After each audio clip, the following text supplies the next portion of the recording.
오늘 본문 우리 고린도후서 2장 우리 5절부터 11절 말씀을 중심으로 차라리 용서하라.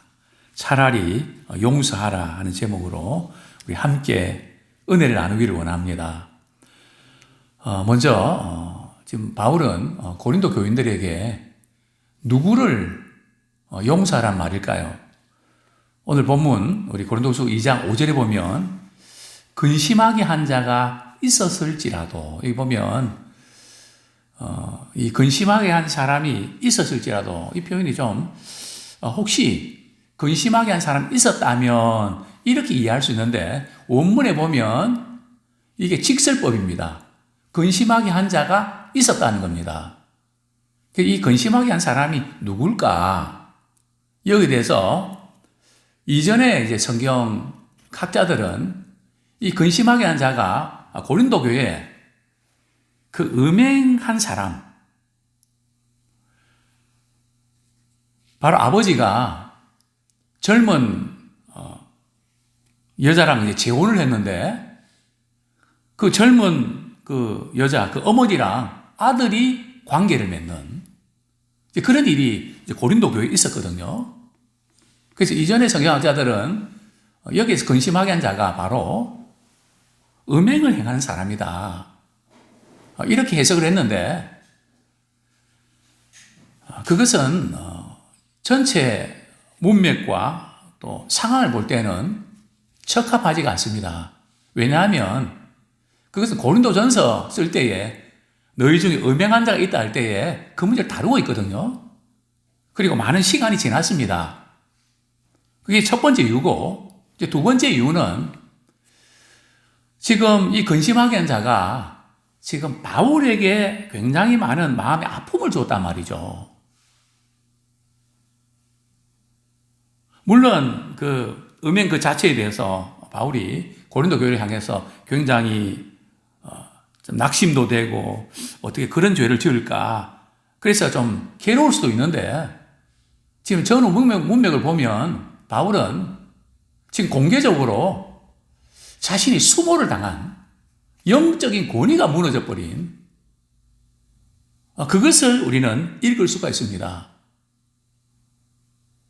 그 다음에 이제 세 번째로는 이제 고린도 교인들이 바울뿐만 아니라 그 자리에 함께 있었던 고린도 교인들도 많이 근심하게 되는, 제가 볼 때는 이게 지금 아마 공적인 자리일 것 같다. 공적인 자리에서 바울의 영적 권위를 완전히 무시해버리고 모욕을 하고 그냥 아주 욕을 하는, 그래서 이제 바울은 복음을 전하고 하나님의 말씀을 전하는 사람인데 그게 무너져 버리면 듣는 분들이 말씀을 통해서 은혜 받는 게 지장이 생기고, 그래서 성경을 보면 말씀을 가르치는 자들과 함께 좋은 것을 같이 해라. 그게 뭔가 하면 그 목회자가 뭐 이렇게 잘 받들고 잘 섬기라는 그런 의미만 있는 것이 아니라 성도들이 하나님의 말씀을 받아서 은혜를 받아야 하기 때문에 그게 막히면 안 된다는 거거든요. 사람은 좋아하는 사람의 말은 귀에 쏙쏙 들어옵니다. 이전에도 제가 말씀드렸지만 초신자에게 어떤 집사님이 선물을 하곤 했습니다. 그 선물을 할 때 이 선물은 우리 목사님이 당신에게 전해준 거라고, 자신이 이름을 하면서도 목사님이 주신 거다. 너무 교회에 대해서, 목회자에 대해서 너무 고맙거든요. 결국 그분이 교회 와서 말씀을 듣는데 초신자인데도 말이죠, 말씀이 쏙쏙 들어온다는 거죠. 왜 그럴까요? 좋아하니까. 저분 참 이렇게 나에게 이렇게 사랑을 베풀어주고 관심을 가져주니까 너무 고마우니까. 근데 반대로 막 그냥 이렇게 구역 모임에 이럴 때에 그냥 교회를 비판하고 목회자에 대해서 막 그냥 못마땅한 거 이야기하고 이러면 그 다음부터 딱 설교 들을 때 말이죠, 그게 딱 잔상이 남아서 간혹 제가 이제 이렇게 그 메일을 확인하려고, 그래, 어떤 메일들은 이걸 열어볼까 말까 그런 게 있거든요. 근데 어떤 게 열어보면은 음란한 뭐 그런 거 있잖아요. 광고. 그게 화면이 뜬단 말이죠. 그럼 이게 삭제할 때 그게 보이거든요. 그럼 이쪽 가리고. 왜냐면 그거 보면 그게 잔상이 남아갖고 말이죠. 어른거리거든요. 그럼 그게 영적으로 좋지는 않습니다. 참, 우리가 어떤, 이미지, 어떤, 잔상이 남아있는 것에 따라서 우리 영적인 영향을 끼칩니다. 그래서 바울은, 그것 때문에 많이 고통스러워 했습니다. 자, 우리 5절 다시 한번 읽겠습니다. 왜 제가 이제 그런, 이 근심하게 한 사람이 바로 그런 사람일 거다. 이렇게 말씀드렸다는 이유가 나오는데요. 우리 5절 같이 읽겠습니다. 시작. 근심하게 한 자가 있었을지라도 나를 근심하게 한 것이 아니요 어느 정도 너희 모두를 근심하게 한 것이니 어느 정도라 함은 내가 너무 지나치게 말하지 아니하려 함이라. 분명히 이 전체 문맥을 보면 근심하게 한 사람이 바울을 말이죠, 분명하게 근심하게 했습니다. 그것도 공개적으로 근심하게 했습니다.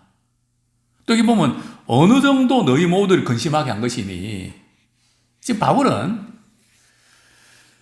이 지금 근심하게 된 이 강도를 말이죠, 극단적으로 이야기하지 않고 이것을 좀 이렇게 가볍게 그렇게 이야기를 합니다. 아마 그때 그 이야기를 들었던 아마 여러분들도 좀 많은 근심을 했을 것입니다. 예를 들면 저는 이 지금 분위기가 막 어떻게 보면 재직회라도 회의할 때 막 공개적으로 그냥 대들고 그냥 의견을 발표하는 게 아니라 막 그런 경우 있지 않습니까? 그게 연상이 됩니다. 그럴 때는 참 목회자가 참 민망하죠. 그리고 또 교인들 가운데도 이렇게 교회는 영적 질서가 있어야 되는데 저렇게 하면 안 되는 건데 굉장히 같이 마음 아파하는 그런 분위기?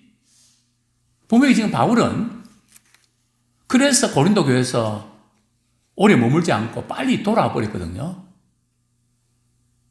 그러면서 바울은 굉장히 마음이 눌리기도 하고 많은 근심으로 또 편지를 쓰게 됩니다.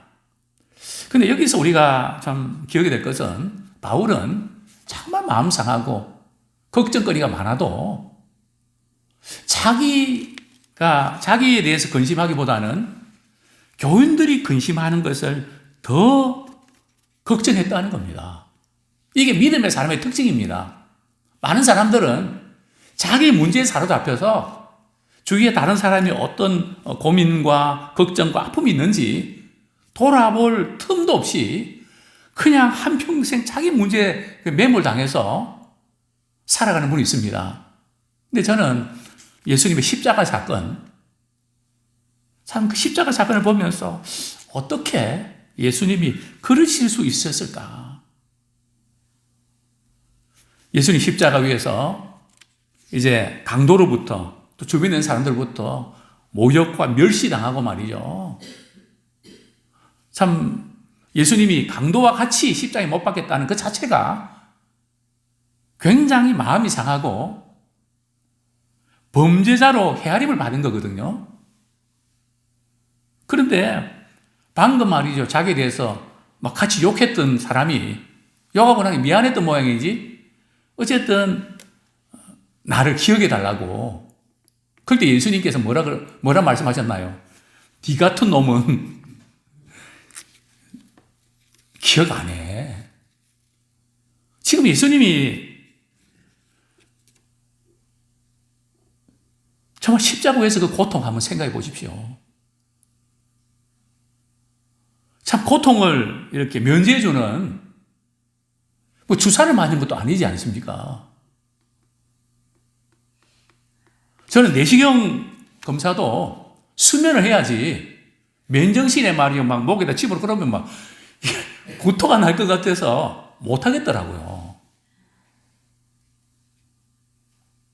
그런데 예수님께서 온통 말이 고통이 몰려오지, 그다지 정신적으로 예민하지, 그런 가운데 강도가 욕을까지 했는데 말이죠. 뒤늦게 이제 번복해갖고 말이죠. 나를 기억해 주십시오. 근데 예수님이 뭐라고 말씀하십니까? 오늘 내가 나와 함께 낙원에 있으리라. 바울도 그렇고 예수님도 그렇고 그냥 십자가에 못 박혀 죽으시고 다 뭐 그냥 그 고통 아무 다른 생각도 없으시는데 그때도 영혼을 구원하는 그것이 주님이 십자가를 질 때의 모습이고 또 우리 또한 그렇게 되기 원합니다. 내가 아무리 힘들고 어려워도 주님의 피로 사신 교회에 누가 날 필요할 때에 제가 그 일에 쓰임받기 원합니다. 참 그 일에 사용되기 원합니다. 이제 바울이 지금 자신이 참 근심 걱정으로 마음이 많이 상했는데 누구를 더 걱정합니까? 고린도 교인들을 더 많이 걱정합니다.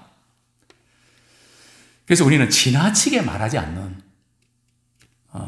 우리가 똑같은 사건을 두고도 어떤 분들은 큰일 났다고 죽게 생겼다고 뭐 이렇게 말하는 사람, 또 어떤 분은 목사님 이런 일이 있는데요 교인들이 다 그렇게 생각해요.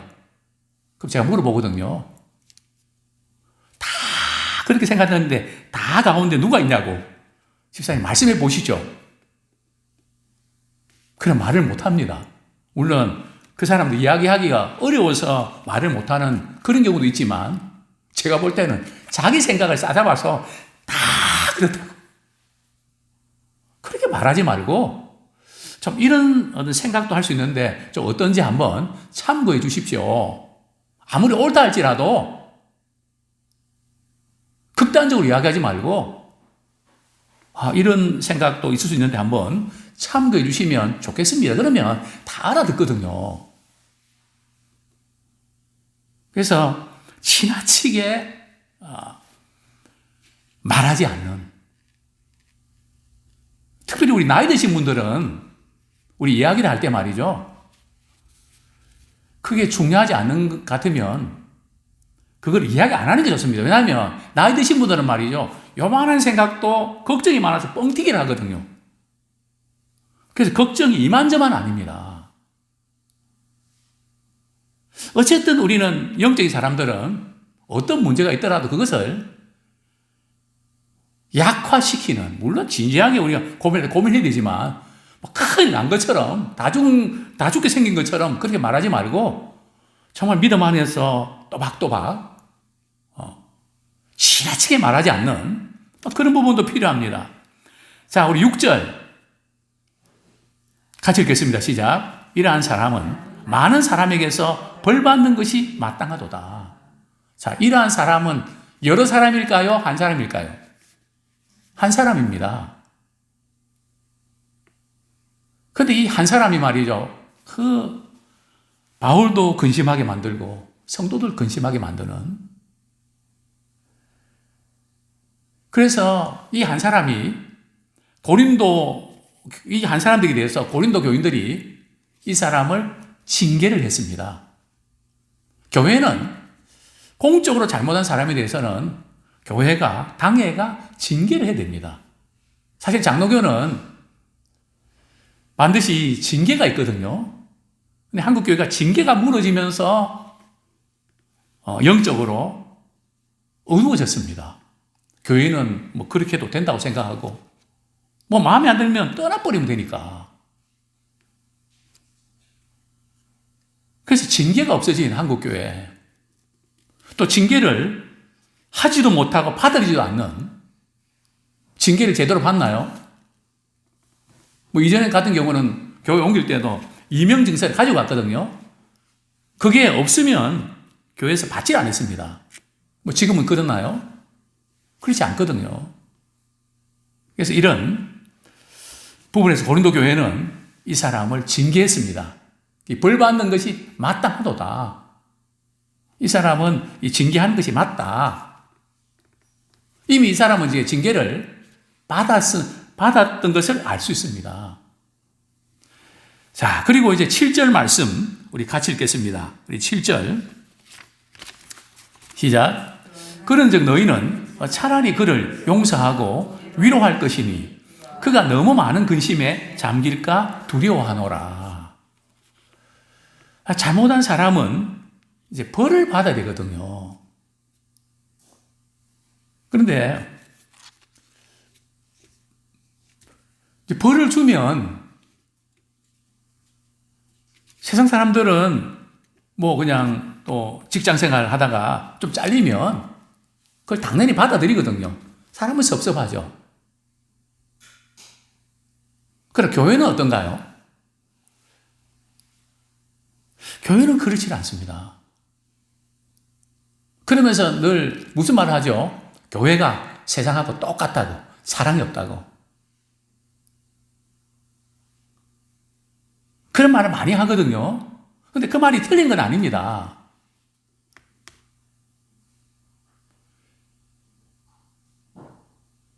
근데 이제 문제는 말이죠. 예수님의 십자가 사건이 사랑만 강조한 걸까요? 예수님이 왜 십자가 지셨습니까? 우리가 죄를 지었기 때문에 죄액사서 사망이거든요. 하나님의 공의가 있는 겁니다. 즉, 우리 기독교의 사랑은 무조건 잘해주는 게 사랑이 아니라는 거예요. 공의에 입각한 사랑입니다. 그게 바로 십자가 사건이거든요. 그래서 우리는 공의를 강조해야 될 때, 교회가 사랑이 없다. 사랑을 자꾸 강조한단 말이죠. 또 사랑을 강조해야 될 때에 옳고 그런 것만 자꾸 따진단 말이죠. 그래서 문제가 됩니다. 분명히 잘못된 것을 고쳐야 되고 바로 잡아야 되는데 사랑이기 때문에 그냥 잘못된 거 있으면서 그냥 이렇게 두는 거, 그것도 우린 조심해야 됩니다. 물론 지나치게 가혹하게 해서 낙심하고 그냥 좌절해서 믿으면서 떠나는, 이것도 조심해야 됩니다. 그러나 우리는 잘 판단해야 되죠. 지금 아까 이런 근심하게 한 사람, 교회니까 사랑으로 다 이렇게 받아줘야지. 그게 무슨 벌을 주고 세상과 똑같지 않냐. 이런 경우는 사랑을 적용할 것이 아니라 공의를 적용하고 말이죠. 그리고 나중에 사랑으로 이렇게 일어날 수 있도록 도와주는 겁니다. 근데 앞에 거는 쏙 빼놓고 뒤에 사랑만 강조하면 안 된다는 거죠. 지금 바울은 이 근심하게 사람이 교회 징계를 받았거든요. 그래서 이제는 차라리 용서해줘라. 왜냐하면 너무 많은 근심에 잠겨서 믿음에서 떠날까봐 두려워해라. 자, 우리 6절 말씀, 8절, 9절 말씀 읽겠습니다. 시작. 8절, 9절. 시작. 그러므로 너희를 권하노니 사랑을 그들에게 나타내라. 너희가 범사에 순종하는지 그 증거를 알고자 하여 내가 이것을 너희에게 썼노라. 그죠? 이미 잘못한 것에 대해서는 벌을 받고요. 그리고 나서 본인이 회개하고 돌아보고 그리고 나서 사랑으로 말이죠. 붙잡아 주라는 겁니다. 근데 이거 없이 교회가 사랑이 없다고 이쪽으로 바로 가면 안 된다는 거죠. 그래서 이 바울은 고린도 교인들이 바울의 가르침에 범사에 순종하고 또 참 이런 편지를 통해서 권면했던 부분도 고린도 교인들이 잘 순종하는 그것을 이렇게 알고 싶었다고 이렇게 언급을 합니다. 자, 그런데 바울이 이 근심하게 한 사람, 사실 바울의 그 뇌리를 스치고 참 많이 힘들게 했을 겁니다. 근데 그 사람 이름을 밝히나요? 그 사람 이름을 밝히지 않습니다. 그 사람의 명예라든지 인격이라든지 이런 부분을 우리 존중하는 것을 우리는 보게 되죠. 그렇습니다. 10절 말씀, 11절 말씀 우리 같이 한번 읽겠습니다. 우리 용서에 대해서 잠깐 한번 정리해 보겠습니다. 시작. 너희가 무슨 일이든지 누구를 용서하면 나도 그리하고 내가 만일 용서한 일이 있으면 용서한 그것은 너희를 위하여 그리스도 앞에서 한 것이니 이는 우리로 사단에게 속지 않게 하려 함이라. 우리는 그 계책을 알지 못하는 바가 아니로다. 잘못한 것에 대해서 우리는 참 용서를 해야 되는데요. 용서할 때 그냥 하나님께 우리가 잘못한 것은 회개하면 되는데요. 회개하면만 되는 게 아니라 회개하고 삶을 고쳐야 됩니다. 그게 진정한 회개 아닙니까? 그리고 사람에게 잘못한 것은요, 하나님 앞에 내가 잘못했습니다 하고 그거로 끝나야 되나요? 그렇지 않거든요. 사람 앞에 잘못한 것은 사람 앞에, 물론 하나님 앞에 제가 이런 말로 마음에 상처를 주어서 상처 준 거 하나님 용서해 주십시오. 주의 보혈로 씻어 주십시오. 그렇게 용서 구해야죠. 그리고 사람에게도 용서를 구해야 됩니다. 근데 우리가 이런 설교를 많이 들었잖아요. 우리 하나님의 용서는, 십자가 용서는 무조건적인 용서란 말이죠. 분명히 우리의 죄를 용서해 주신 것은 하나님께서 무조건적으로 용서해 주셨습니다.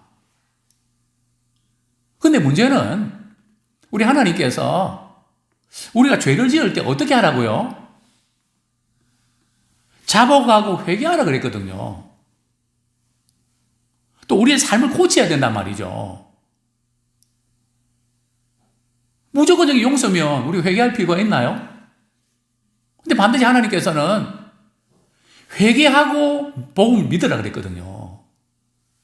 우리가 믿는 거하고 회개하는 것이 같이 갑니다. 하나님의 사랑에 부딪힐 때에, 십자가의 사랑에 부딪힐 때 우리는 잘못 살아온 삶을 철저하게 회개하고 용서를 구하게 됩니다. 그래서 용서받게 된 그것이 복음 아닙니까? 마찬가지로 사랑과의 관계에서 용서도 그렇습니다. 교회 안에서 용서도 그렇습니다. 누가복음 17장 3절 제가 읽어드리겠습니다. 누가복음 17장 3절 내 형제가 죄를 범하거든 경고하고 회개하거든 용서하라. 내 형제가 죄를 범하거든 어떻게 하라고요?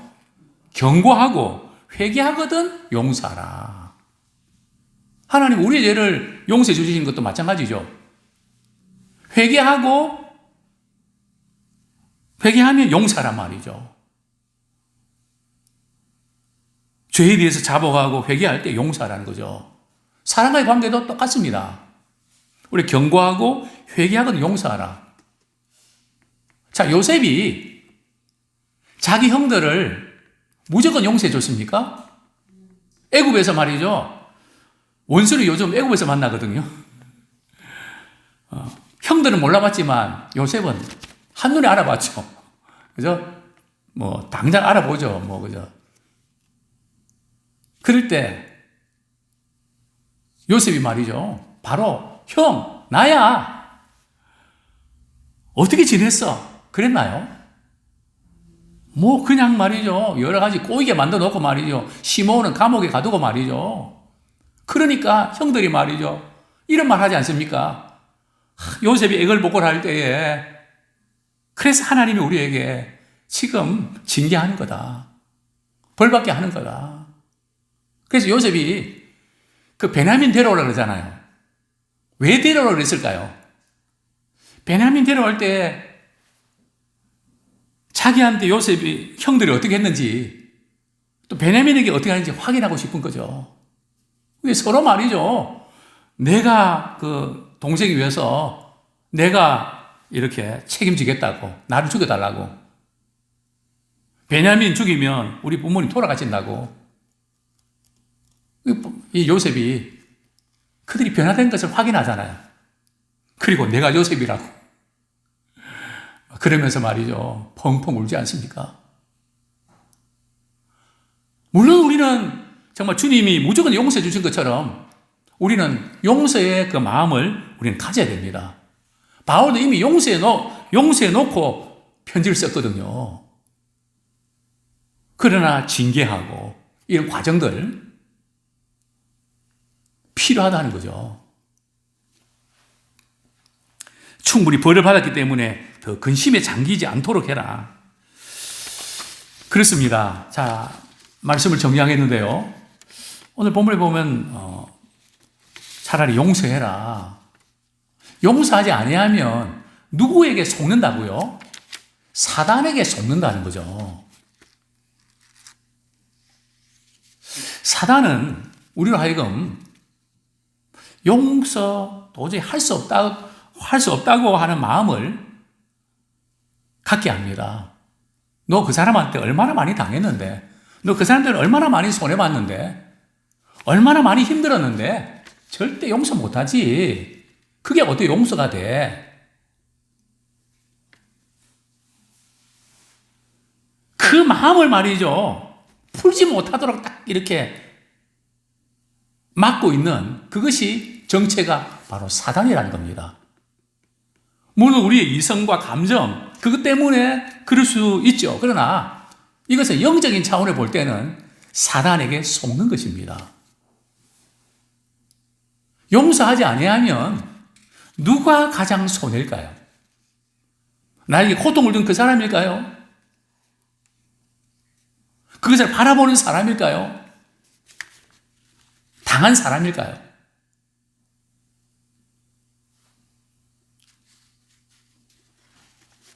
사실 가해자가 말이죠, 피해자에게 와서 용서 구하는 건 쉽습니다.